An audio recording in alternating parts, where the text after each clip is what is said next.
un autre outil dont je parlerai plus tard dans les fiches de formation.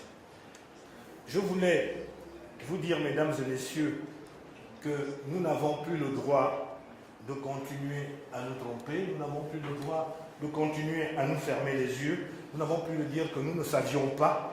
Il n'y a aucune fatalité. Un économiste que j'aime bien, Keynes, disait que le plus difficile, ce n'est pas de comprendre les idées nouvelles, mais d'échapper aux idées anciennes. Apprenons à échapper aux idées anciennes pour pouvoir essayer d'avancer sur cette question.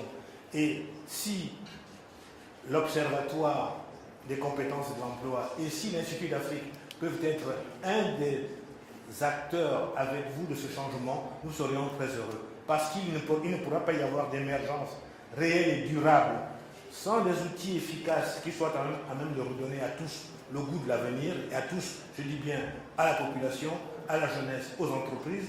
Il n'y aura pas d'émergence sans des outils capables de réduire des incertitudes, capables de tracer des perspectives et des tendances lourdes d'évolution de nos économies. Il n'y aura pas d'émergence sans véritablement des outils qui sachent nous aider à réaliser une vraie politique, c'est-à-dire une politique qui sache faire des choix et capable de dresser des états des lieux. Le séminaire de Ouaga, auquel vous m'avez invité, peut être un moment de cela. Un moment de cela parce que nous pouvons sortir des discours habituels, nous pouvons sortir des bruits de fond habituels, nous pouvons pour mieux faire la part des choses. Si nous voulons simplement commencer à se servir de notre réseau et de dire qu'au fond, on peut, sur ces questions, penser autrement, faire autrement et travailler autrement. Je vous remercie. Ça nous permet de remonter aux sources et le numérique ne va pas être seulement l'utilisation d'outils, même si ce matin j'ai déjà un petit peu présenté ces outils. Mais moi j'ai entendu, en tout cas dans cette intervention, toute la nécessité que nous aurons nous-mêmes à penser via le numérique comment nous allons pouvoir être créatifs, comment nous allons pouvoir avancer ensemble dans cette question de mutualisation, de complémentarité. Et sur fond, bien évidemment, que je n'ai pu que retenir de cette amitié qui sans doute se traduira au niveau de notre réseau.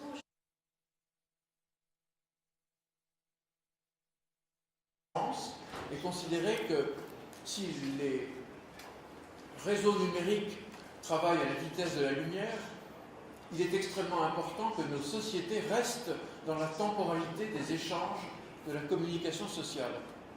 Il n'y aurait rien de plus fâcheux que de penser que nos sociétés doivent évoluer au rythme des technologies numériques. Il est au contraire très précieux de penser que c'est de l'intérieur même de nos ressources sociologiques, de nos ressources culturelles, de nos ressources politiques et professionnelles que nous pouvons adopter les outils numériques qui nous conviennent le mieux en les adaptant aux usages que nous avons en vue.